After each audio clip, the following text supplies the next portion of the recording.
So, welcome.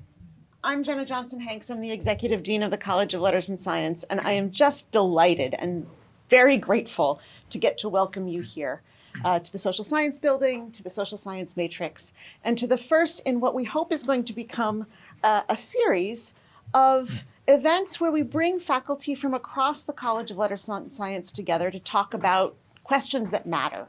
Big, interesting, meaty, difficult, big questions. And that really is the pleasure, that really is the joy, the privilege of being a College of Letters and Science, a college that stretches across the biological sciences, math and physical sciences, arts and humanities, and social sciences, to really be able to think about the structure of our world and the structure of our societies and the structure of DNA and the universe and everything that matters jointly, together, in conversation. And that notion of thinking about things that matter in conversation is something that's really important to me, something that is important to the structure of the college, but just also something that helped us think through how to hold this event. When I was an undergrad here in the early 90s, an anthropology major, and there was one very passionate debate about the structure of kinship, and we were arguing, and then we all turned and looked to the professor to ask for what's the real answer? What's the one right answer? And some of you might have known Brent Berlin. He was the person to whom we looked for the one right answer. And he said, the truth is big enough for them all to be right. And that idea that the truth is bigger than we can figure out in any one of our silos, that really is the mission of the College of Letters and Science. So we thought we would try to bring that to you. And we thought we'd try to bring that to you by inviting some of our really distinguished faculty to think together, each a little bit about in their own way, but then in conversation with each other about a big question. And so we picked this one, what is a fact? Because it seems to matter on so many levels today, but really always, thinking about how do we know what is true? How do we know what we can believe? How do we know, well, they're gonna tell you how to think about that. We're hoping it goes well. We're hoping you engage and enjoy. And if so, we're gonna do more. And so we're gonna ask you for other topics that you'd also like to hear from our faculty about. So I'm going to say just a couple of words about each of them, and then each of them are going to have about 5 minutes to tell us what is a fact from their point of view, and then we're going to have conversation. So a very simple structure, and then there's wine. So, we have first Kent Puckett, professor of English literature.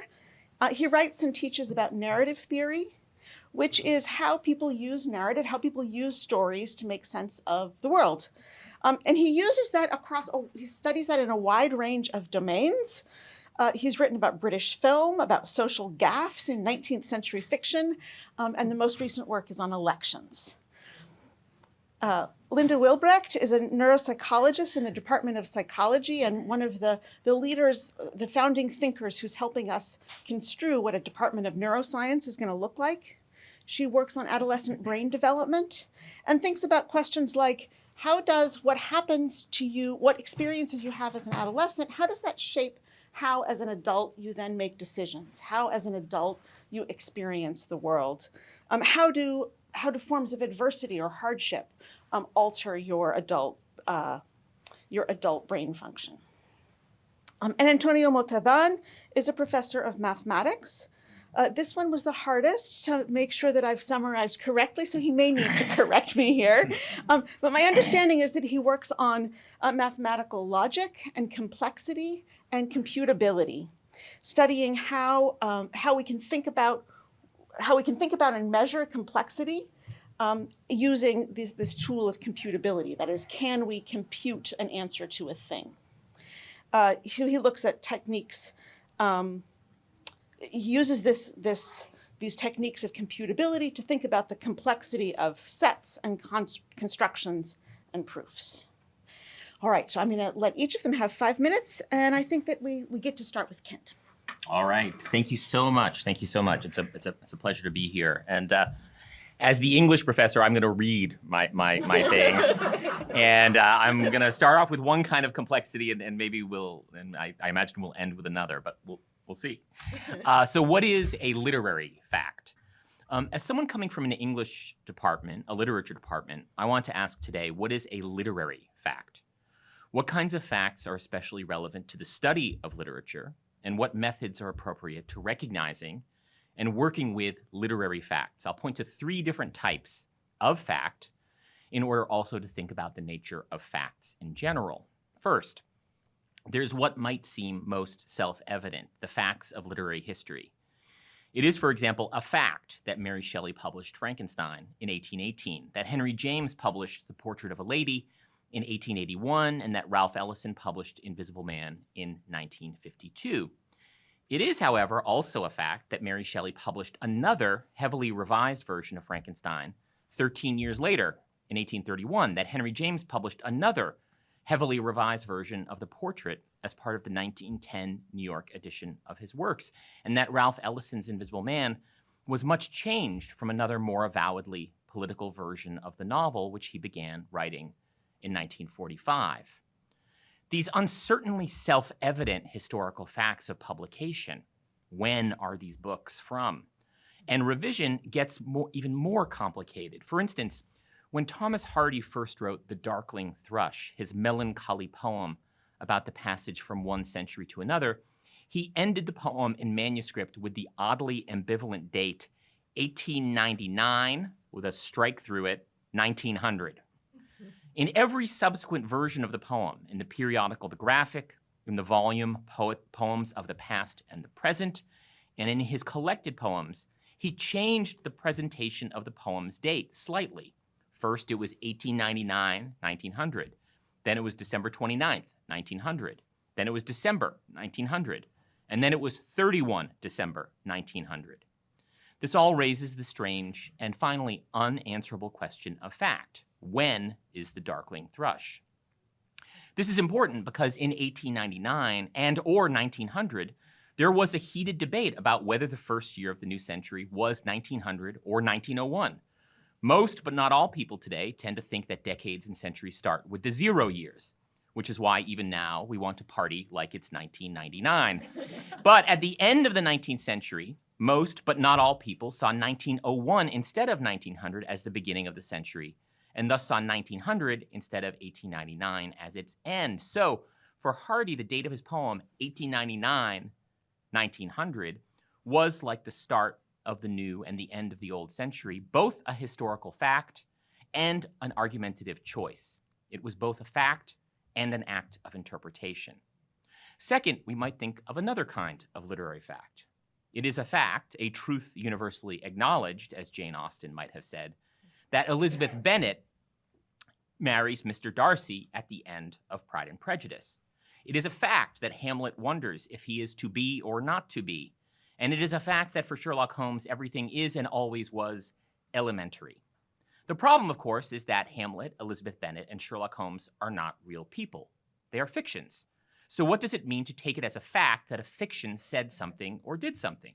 What does it mean to say that some fictions are somehow also facts when the Oxford English Dictionary defines a fact as, quote, a particular truth known by actual observation or authentic testimony as opposed to an inference, a conjecture, or a fiction? When, in other words, facts are imagined as the opposite of fiction. In his Poetics, Aristotle famously argued that poetry is not only better than, but also truer than history, because where history tells us simply what did happen, poetry, or fiction, tells us what could have happened or what can still happen. It allows us to see, to predict, to imagine what might happen if the world and its conditions were one way instead of another. What for Aristotle makes a fiction maybe also a fact is that fiction allows us to explore not simply the actual, but the limits of the possible. Aristotle, in other words, allows us to use fictions to arrive at, or indeed to make new facts, to see imagination and interpretation not only as deviations from the facts, but rather as ways to get to new, other, unexpected, and as it were, counterfactual facts. I recently published a book, The Electoral Imagination, in which I look at how a play between fact, fiction, and myth in the way that people have thought about elections and votes leads to some of the best and some of the worst aspects of modern democracy. Because every election is, or should be, an effort to deploy facts alongside or against myths to realize one or another fiction of a shared future, every election activates forces and relations that can look pretty literary. This is where the relation between literary facts and political fictions becomes both important and really hard. After literary historical facts and fictional facts, we could also think about interpretive facts. When, for instance, the poet Robert Burns tells us that my love is like a red, red rose, he's not telling us that his love is a rose, which very clearly his love is not. He's saying that when we compare the meanings of my love and a rose, meanings of both love and rose become clearer. It is, in other words, a fact that things, and especially literary things, can and do mean a lot of other things, and that interpretation can help us to see all those things more clearly. But this also gets complicated. It is a fact that the white whale in Moby Dick must mean something. We know this in part because of the thousands and thousands of pages that critics have written about the meaning of the whale. It is also a fact that despite all those pages, no one has ever said once and for all what it really means. It is also a fact that despite all that there is always another reading, another evaluation, another interpretation. In other words, the fact of Moby Dick is not simply the fact of the whale meaning something about nature, evil, power, capitalism, or race, although it can and does mean something about all of those things. The fact of Moby Dick is rather the fact of interpretation's demand. The fact of Moby Dick is, as both Ahab and Ishmael know, the fact of knowing that we must always know more, that we need always to read more, to talk more, to interpret more, and to share more of our interpretations with each other. None of this is to say that facts don't matter or that everything is relative in literary study. On the contrary, it is to say that a motivating tension between fact and context, between fact and history, between fact and value, between fact and power, between facts and the interpretation of facts is not only at work in literary study, but also a conceptual problem for everyone that the study of literature is especially suited both to explain and to confront.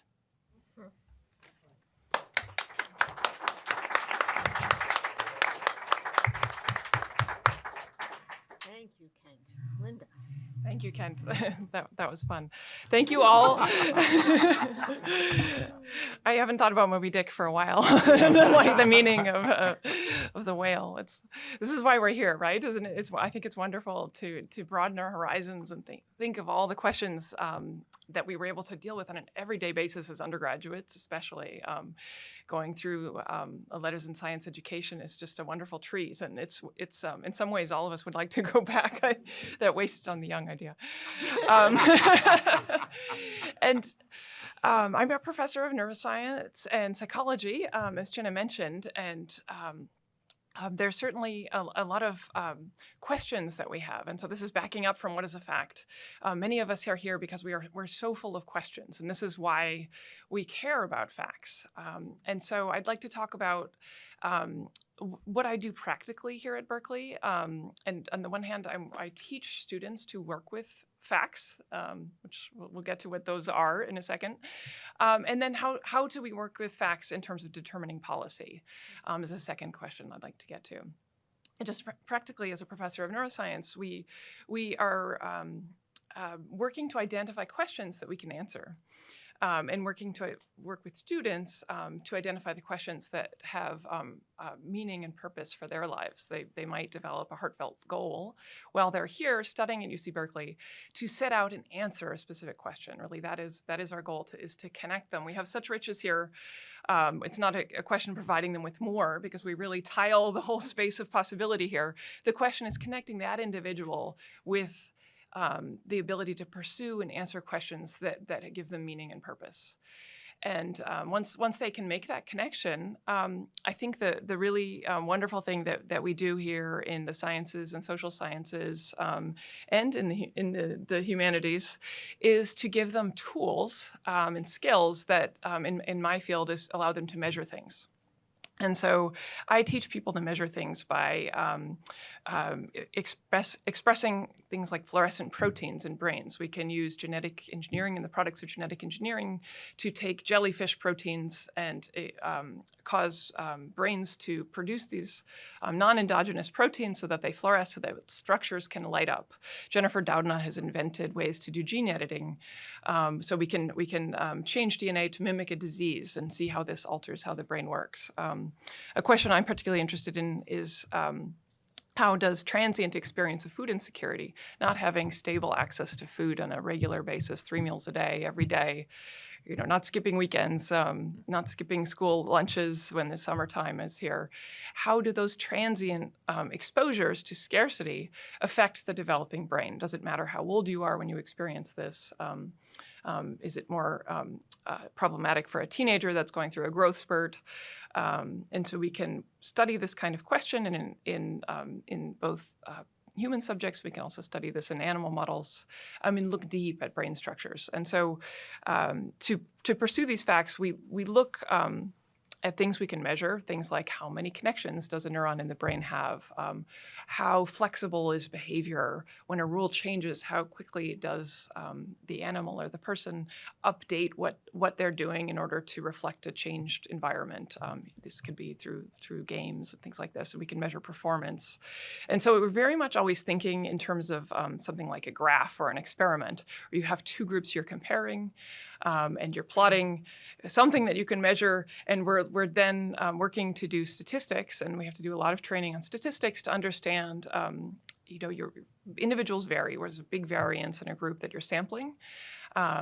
And you look across the range of variance between the two groups, and you see, are these two groups overlapping, or are we fairly confident that the different scores we're getting from these two different groups are so separated that they wouldn't happen by chance? Can we be sure that this produces a reliable and meaningful difference, say, in learning, or not? We would hope that not having food for the one year of the pandemic that really closed down schools, we would hope that does not affect the ability to learn, but it's something we need to go out and measure. And so the answer is transient experiences can affect learning ability even much later than the experience of the food insecurity itself. It can have chronic effects on development. And so I'm trying to be very careful in my work to keep the facts separate from the decisions, the policy-making decisions about what you're going to do about this. And I'm informed by, my more simple philosophy training as an undergraduate. In Hume's, you cannot derive an ought from an is, or Moore's, the naturalistic fallacy. This idea that our judgments about what is right and wrong are coming from a different form of thinking. We may have these facts, but we may make decisions about it's moral or immoral to pursue a certain decision based upon these measurements. And maybe it's easier or more clarifying in our modern debate about facts to call them measurements, to call them what they are. And we have special structures when we're writing papers where we keep the measurements in a separate section. We call it the results section. We have an introduction that says why we were interested.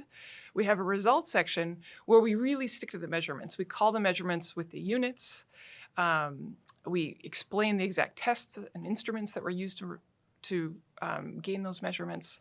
And we interpret what they mean in the discussion section, which comes afterwards. And I like to tell my students, there may be something we can't measure right now. There may be something that we can't see. And the introduction and the discussion, we might throw out in the future as we gain new information, but the results should stand. The results should stay free and pure of those different hopes and dreams and thoughts and ideas that we have about what they mean.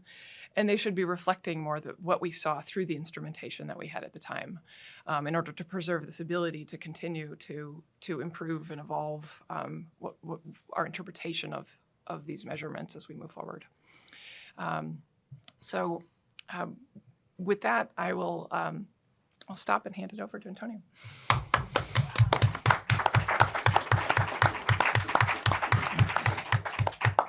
Thank you so much.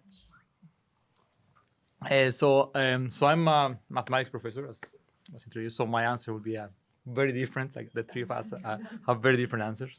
So I guess what they call a fact, we wouldn't call a fact in mathematics. So in mathematics, we're very extreme, I guess, on what we call a fact. If you ask a mathematician, they will all give you the same answer, so I'll give you their answer of what we call a fact. But I also do mathematical logic. And if you ask a logician what's a fact, we will scramble and be like, it's very hard to know. We don't know, probably we don't know how to answer that question because we studied that question. I don't study that question on my research, but in mathematical logic, that's a question that it can get very deep and it has more legs than even the working mathematician will even imagine. Okay, so let's start with just a working pure mathematician. What do we call a fact? So for us, a fact is more like what Ken mentioned that Aristotle would call a fact. It's something that you can get an inference to deduce that statement. So you need a mathematical proof, a sequence of logical steps that will take you to the fact, like very obvious logical step that will give you the statement that you're going to call a fact. So we call those things theorems. And a mathematician will agree if you read the proof and you see that it's all correct, all the steps, you will call it a fact. If you don't have a proof, nobody would call it a fact. We are a bit extreme. So we don't call something is done by something is checked by experiment. We wouldn't call it a fact. Like something in physics. If you're talking about something in the real world, we will be very uncomfortable calling something like that a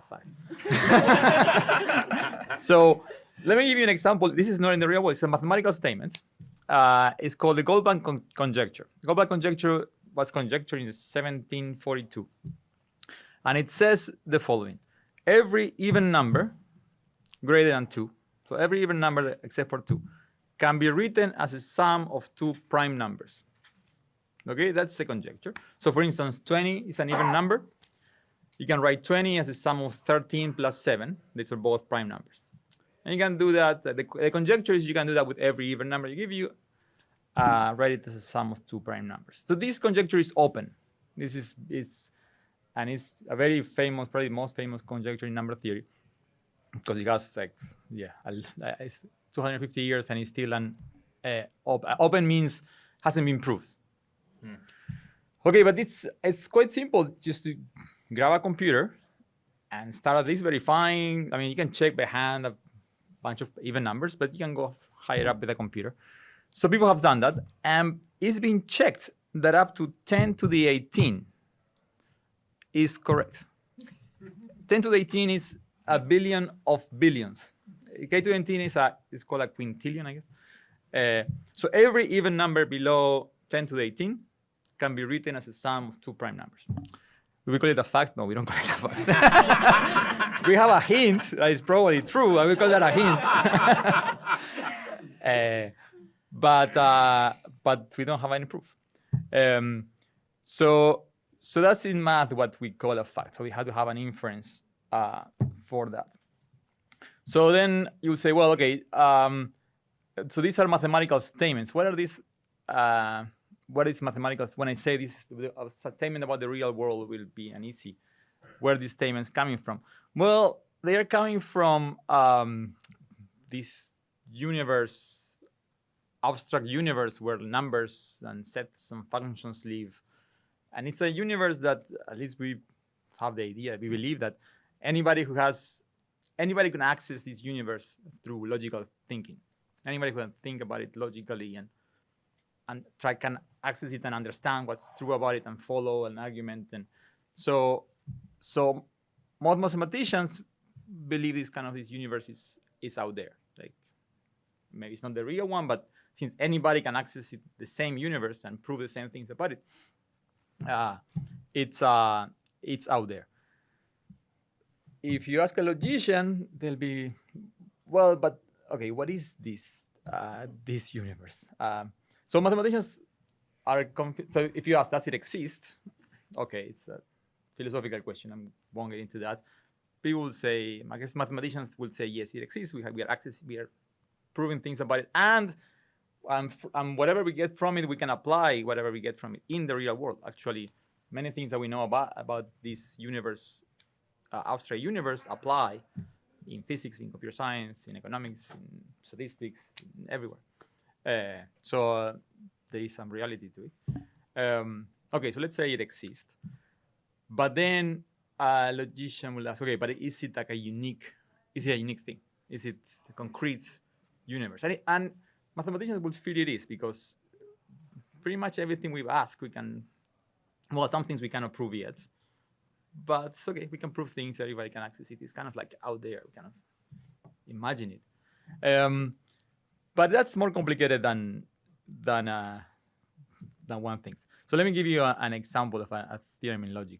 So okay, so this universe, the way that we prove things about it is we set up some axioms, which okay, I won't wanna get into this, but axioms are statements that are considered facts without proofs. So I'm contradicting myself. But okay, but the axioms are kind of like the universe is kind of defined from the axioms. The axioms are kind of what give meaning to the universe. So kind of it makes sense that the axioms are true in the universe because the universe comes from the axioms. So let's not get into that. Let's say okay, axioms are good. Let's say, and they are supposed to be obvious, and whatever. Okay, so Gödel in the 30s proved that if you're given any reasonable set of axioms, I won't get into what's reasonable, but it's actually quite reasonable. There is always gonna be, and let's assume that the universe is concrete and unique and is one thing. Any reasonable set of axioms is gonna be incomplete in the sense that there is gonna be something that is true in the universe, but you cannot prove from the axioms. So, okay, so something true, so something that should be a fact, but it's not provable, so you will never be able to call it a fact. So even my definition of fact is kind of short of what's actually true. I mean, you won't be able to tell because you cannot prove it. Which one are the ones that are true? And let me repeat what I said before. So it's any reasonable set of axioms. So even if you find something later that I say, okay, well, this one is true and you cannot prove, let's add it as an axiom. Sure, let's add it. But then there will be something else that is true and you cannot prove. Another way that is, I think, is of looking at this theorem is that this universe that I say is kind of this concrete, unique thing is not that unique. It's not that, I mean, we're imagining it, so we don't need to know what it is.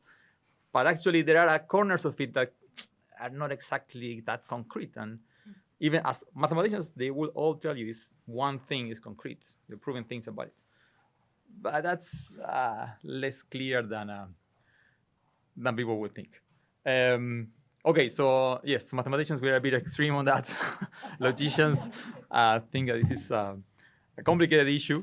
And then, okay, if you ask mathematicians, we also live in the real world, and we use the word facts every so often, but we are kind of very careful. But I guess the message is that, yeah, the facts, the word is very ambiguous of what it means in the different sciences, and even in each science, it's kind of, you have to take it with a grain of salt. Okay, thank you.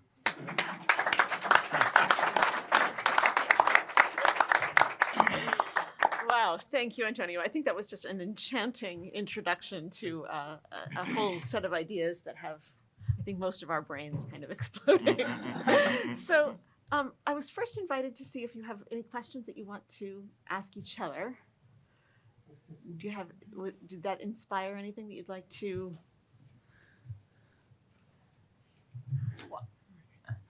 I guess I do have a question. So when you're thinking about the fact that's not a fact, because we get to 10 to the 19th power and we're still going. Yes. How does mathematician how do you represent that? Right? I mean, there's content to it. It's meaningful, right? That it works up to that point, and it's meaningful also that it doesn't work past that point. Yeah. I mean, we people in literature, we use paradoxes, metaphors, so we're good. So what is the mathematical figure for the thing that approaches the status of a fact but never quite gets there? I don't think it has it's an incomplete statement. So I guess not in this situation, but maybe in another situation. Yeah, it could be in this situation. if you kind of want to apply it for a particular case, Yeah. and your particular case, your numbers are small, then you could use the fact that somebody proved it below 10 to 18. So it has some applicability in that situation. The statement, the nice statement, is every even number is of this form. That statement, no, we wouldn't claim that statement until somebody finds a proof. Yep. In physics, if you prove something experimentally and with an error of less than, I don't know, 0.01%, you'll be, we got a fact here. We got, but that, we wouldn't. In one of Jonathan Edwards' sermons, he's trying to describe God, right, as one does.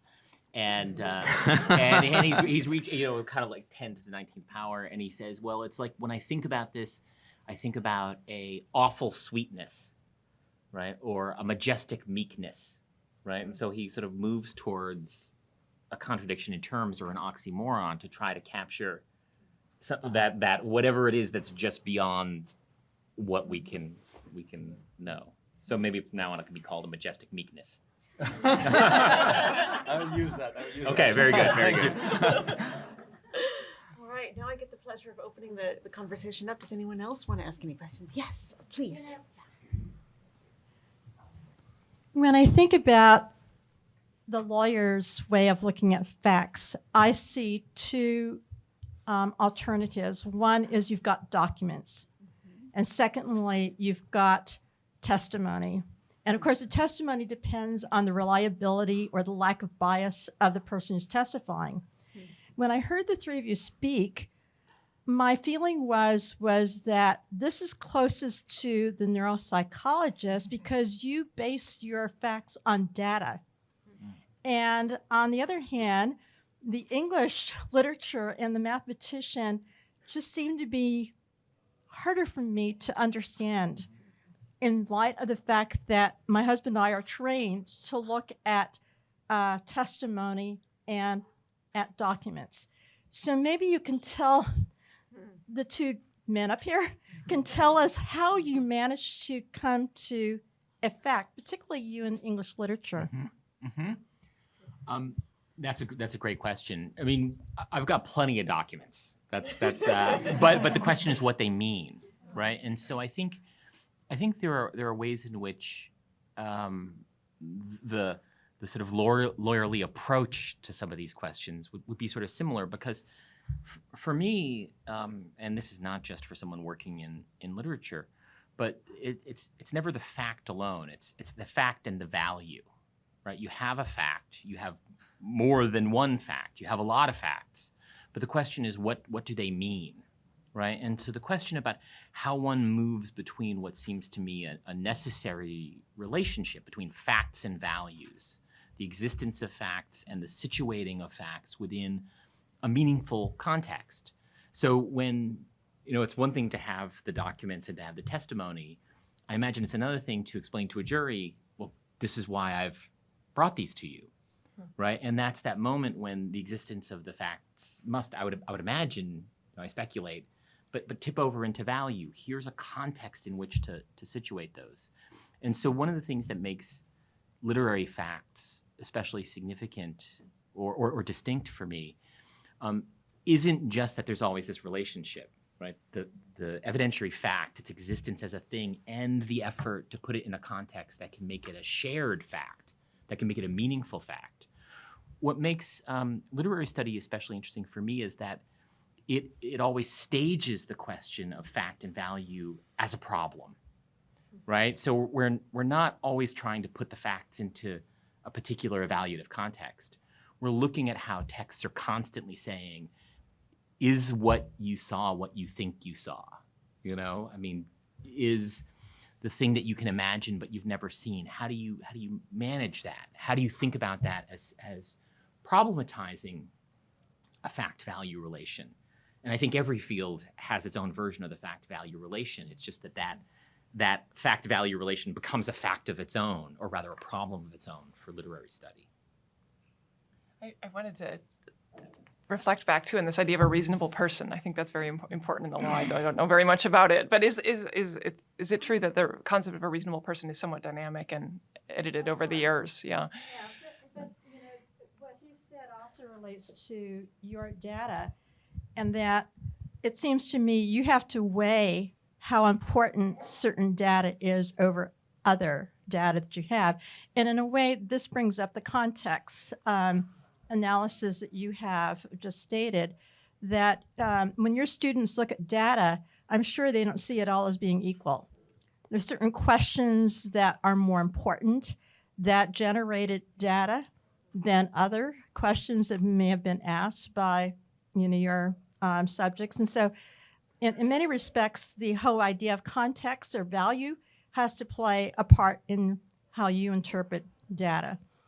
Yeah, and then there's the quality of the data, and then also which or the quality of the measurement, but also just I think we're just making a logical break though, that it's a different, to decide then what to do with it is a separate decision. I think what a decision of like what a reasonable person would do. You could have the same list of observations, measurements, facts, whatever we want to call them, but we have maybe a changing definition of a reasonable person ought to do X with that situation. And I think that we need, where we turn for those ideas of what a reasonable person ought to do maybe is a more of this word of value, context, changing cultural norms, and where those things come from, I think is separate from fact. Maybe it's more just current behavior. Okay. I would say that there's kind of a spectrum on, so what different areas of knowledge called a fact, and that spectrum comes from how sure you have to be about the statement you're talking about, what level of belief you need to have to call it a fact. And I described the mathematician part, which is kind of the extreme of the 100%. But in even the sciences, and there's a whole spectrum of how sure you have to be, what's the belief you're gonna give it to call something a fact. And in most science, that's, I don't know, could be 99% or 95%, depends. It's never, only in math it's 100%. And maybe for a lawyer, you just has to be believable enough to convince a jury. That's kind of the benchmark. And so I saw that important in the news, because for science, I'm used to also read. I mean, I like science in general. And I know, like, when people call something, this is what we discovered, this is what we know, it's never a fact. So when I hear like people complain, scientists say this, and then it wasn't true, they assured that it was true, and then it wasn't. I never read that anybody assured anything. Like, scientists never assure anything. They just have a strong belief or some sort of a belief that something is like in a certain way, and then that might change, because that's what the game is. And then the way you understand the data is like, so you have to see how much belief you put on what the different parts of your data to analyze to get a result, right? That's kind of what you do. All right, I see 1, 2. We're gonna do them in that order. Oh, we're doing the other order. Go ahead. Yeah. All right. It's really fascinating. So my question is that I'm more than interested in the intersection between neuroscience, okay, and brain photon transmission, and how that research and the testing that goes into, not 100%, but within that fraction. I worked from the beginning of biotech to retirement, so I understand what you're talking about. But that intersection between that research and then back to magical realism. Mm-hmm. Did we start to get to a point where there is reality beyond the veil that we're aware of, that tools, whether it's genetics, can illuminate? And then in turn, what is that a new type of fact that informs, about human capability that we've thought about? But if we could get some proof to that, how would that change our thinking? So I'm interested in what you all might have to say about those intersections of the most current research into longstanding things like magical realism that might be real after all. we're getting a much well, with new microscopes, new technology, new ways of tagging things with visible tools like fluorophores. We're getting much more of a window into what goes on in the interior of the brain, and it can be the brains of animals. And of course, we can get higher resolution in the brains of animals than we can in humans. Though we have a 7 Tesla scanner coming online here, which is not going to be high resolution that you can get in a mouse. You can get down to 1 micron, and I think the 7 Tesla scanner is going to be getting a little less than a millimeter, which is a very different scale. And as we get a greater view of the interior, we get a greater view of the subjective activity of a brain, and it's not the same as the phenomenology of seeing the color that the person on my left and right see when they see yellow. But it is exciting to see what reactivation of a memory looks like, and you can see that the brain in the immediate sensory experience, in the absence of that sensory experience, reactivates those same areas, and so it looks like there literally is replaying on the screen of the interior of the mind. And the movie Inside Out shows those little balls. The people are playing their memories in these little units. That was something that our psychology department advised on that movie in terms of thinking about not only emotions but also how memory works. Is pretty fair idea of what we're thinking about it. But it's so this idea of replay and getting into the interior is also really, it's interesting to think about what subjective experience separate from reality might be. And there's a lot of interest in psychedelics right now. And at Berkeley we have a new psychedelic research institute. We have Michael Pollan's book on psychedelics and multiple researchers. And there is lots of work going on now with giving animals psychedelics and seeing what does the visual cortex look like on a psychedelic? Is there a hallucination? Do you see, what sort of changes do you see? And how are reorganizations and reconnections created? And there's hope. It's not just out of pure curiosity. There's a lot of hope that PTSD and other traumatic, deeply ingrained memories or habits like OCD, that there seem to be a lot of the drugs that do work for psychiatric illness tend, or treatments like electroconvulsive therapy, which is or brain stimulation. These are all really rough therapies that are done when you have an intractable clinical issue. Those all reorganize synapses. They basically shake up synapses in an unpredictable way. And these pharmaceuticals, like psychedelics, might be a soft way to reorganize things and reorganize the connectivity. And people find great meaning and awakening, spiritual, sometimes not spiritual, on the psychedelics. So it's not only softer, but maybe a positive reorientation with these drugs. And we're getting the first views, of just, a couple of synapses shifting, what sensory inputs altering, what might those things be. But maybe it will help us get closer to the beautiful abstract universe that the mathematicians are wishing they lived in, and the meaning of Moby Dick. We're looking at the hair on the surface of those things, maybe. Yeah, I mean, this totally fascinating. I mean, thinking about psychedelics, thinking about these different ways of trying to imagine what happens in the brain is, of course, essential to any kind of literary practice. What is it that we see, that we feel, that we hear when we're reading an especially compelling novel or poem? There's a critic named Elaine Scarry who has talked about the way in which certain scenes described seem to affect us differently. So, you can describe an orange and that will have one image in your mind, but she claims that descriptions of one curtain passing in front of another, right, is something that we're able to, I mean, I don't know if this is true or not, but the claim is that there's a way in which Proust, for example, tends towards images like that because there's something real about them. It's not a real curtain, but it's the real experience of seeing this kind of foreground-background relation. But I think you can even go further than that. If you think about the great utopian works, like, for instance, William Morris's News from Nowhere, the strength of that project is that it encourages you to imagine a state of affairs that does not exist, not so that you can contemplate it at a distance, but so you can try to achieve it in some sense. And then maybe even at a more immediate level, I often think about, or I try to think about and cannot think about what it was like to live before I had read all these books. When you think about Robert Burns, love being like a red, red rose, or love in general, is it, if you've read a lot of Shakespeare, can you think about love without thinking about Shakespeare, right?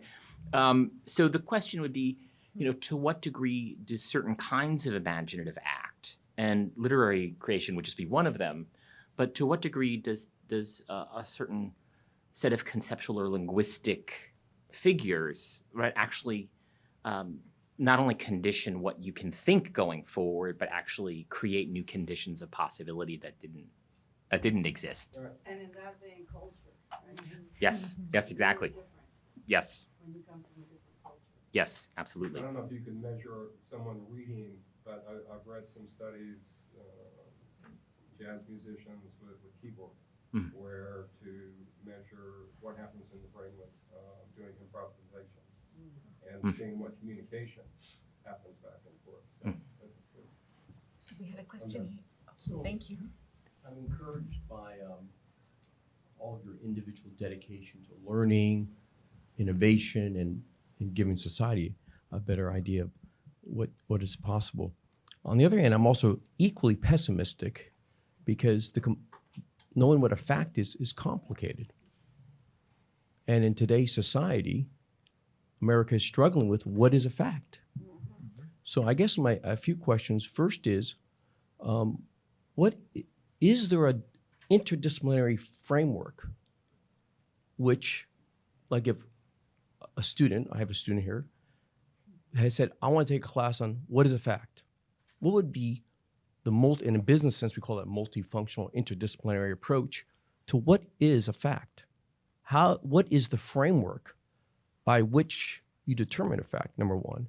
And then number two is, can that framework then be applied to our institutions to improve the institution in decision making? Those are my simple questions.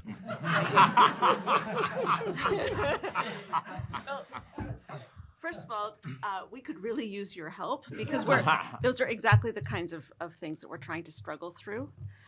So we've got three different programs in the college that we're either trying to adjust and evolve to speak more to what you're saying, or that we're building brand new. So in the pedagogical form that we have that is closest to what we're doing here today is just 2 faculty members together, not 3. But it's called the Big Ideas courses, and they specifically are any 2 faculty members anywhere in the college who want to think together for a semester with undergraduates about a hard, big question that their own discipline can't take on. We have funding for them to teach together. And I don't think we've had what is a fact as a topic, but it would be exactly the kind of thing. So one of my first introductions to that was I got to teach with a colleague, and I'm a sociologist and a demographer. I got to teach with a colleague from biological science. We taught about human reproduction. She did the first, 2 million years. She did the first 2 million years, and I did the last 50. Not quite that bad, but almost. But it's a really wonderful opportunity to think collaboratively with somebody about something big. So Big Ideas is one way. Another thing that we have is this what's currently been a small course that's called Letters and Science 1, which is just a 2-unit course. It's entirely optional, but it's an introduction to letters and science broadly. And the person who ran it for years retired a year and a half ago. We've hired this totally dynamic young person, a PhD from your department actually, who, among other things, is working to redesign this course to make it really an introduction to epistemology. What are the different ways of knowing that structure letters and science? And hopefully also bring in some sort of how to college, like how to go to office hours and how to get enough sleep and but really trying to think about that in a semester-long way. And there was one more that I had in mind. Oh, I know. Shannon. Shannon is here. Yes. So Associate Dean Shannon Steen, Theater, Dance, and Performance Studies, a really creative, dynamic, both theorist but also maker of practice, is working to develop a very exciting program called the L&S Pathways, which again is a program that we're designing for incoming first-year students. It'll be piloted in the fall, just with 6 little sections because everything has to start small. But the idea there is to link 3 different courses together so that students will have a core course that asks some big kind of question, and then they'll be enrolled with the same other students in 2 wing courses so that they will sort of go through these 3 connected courses together, and hopefully that will give them some of this sort of what is effect. As you can see, it's piecemeal and partial. We're Berkeley, we have to do things in 5 different ways. We can't do them all in one way, but we are, I hope that shows we are really trying to respond, at least pedagogically, how we then, the second step, we haven't gotten there yet. Yeah, I mean, I think in media, what is there a framework? I mean, I think, because I think unfortunately our society is such that it has to be simplified, Yes. period. I need to be that direct about it. So therefore, what is the framework by which students and common individuals can come together and says, that is hopefully statistically significant or somewhat, accurate in terms of our database or data, to therefore make a decision or make a conclusion or make an interpretation. And then the other, so how does Berkeley or other academia do that? Number one, and then number 2 is how do we, even students in my state, my children, how do you separate your value, your context, from the information and data? How do we begin to educate or re-educate society to look at things that way? I think it's really interesting that the New York Times says the Science Times only on Tuesday,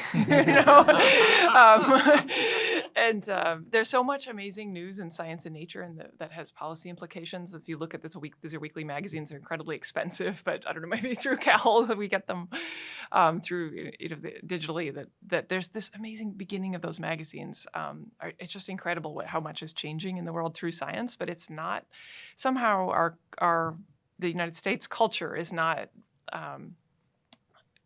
taking on the full breadth of what we could in terms of the progress that we're making, and we're not also maybe educated enough to understand what even the questions are and what the results are, and so I think that education is underselling the real progress and the international teams of people. There's also all these beautiful teams of men and women from all over the world working together, pushing science forward that could be celebrated. But I try to make sure all my undergraduates know where peer-reviewed research can be found. I make them do projects where they go on and so that's the positive side, is that undergraduates, I think, can understand peer-reviewed research and get pushed off into a topic that they were never taught about, but they can go try to make some informed conclusions about a new topic on their own in peer-reviewed research, even in their second year. That's and that they, you'll need to do that. Everyone needs to learn something about Alzheimer's or whatever your doctor, might be doing a test on some relative. Like, there's all these moments in our lives where we go and need to go and find that information, and we don't want to just listen to an influencer. We want to find out, was there a big study done, and what was found? And was it, were there 4 big studies done?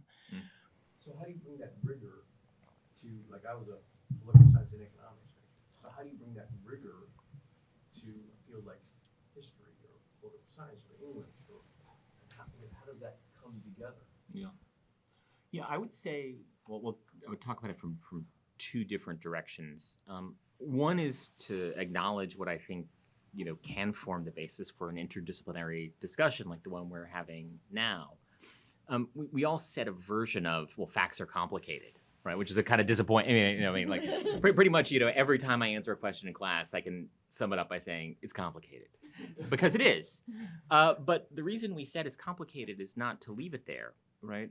To say that facts are complicated is to acknowledge that we need to think hard about how we know things, right? Is to move back from the fact to the nature of the question, right? And to think about what knowing is, right? What are the methods? How do we test it, right? What are we doing when we claim to know a fact, right? I think the bad facts, right, are arrived at pretty quickly, right? And so this sense that we're all thinking, well, what is it within different disciplines that constitutes the due diligence, the kinds of knowing, the work of knowing that allows us to arrive, if not at the fact itself, but to acknowledge the particular character of the complexity as that complexity exists, right, for different disciplines.